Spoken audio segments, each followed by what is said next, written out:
Apresentação de mais uma tarefa nossa, agora uma reversão temporizada, passando por todo o processo de sinalização e proteção contra a sobrecarga.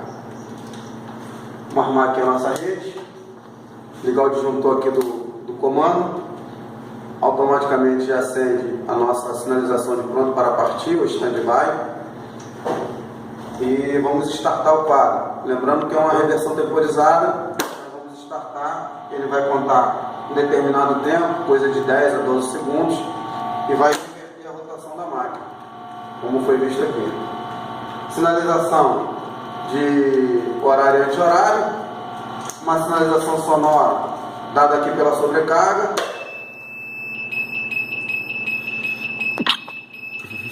resetada aqui, starta novamente, um desliga de emergência, corta todo o sistema, rearma o sistema, para partir novamente. Assim a gente encerra mais uma tarefa.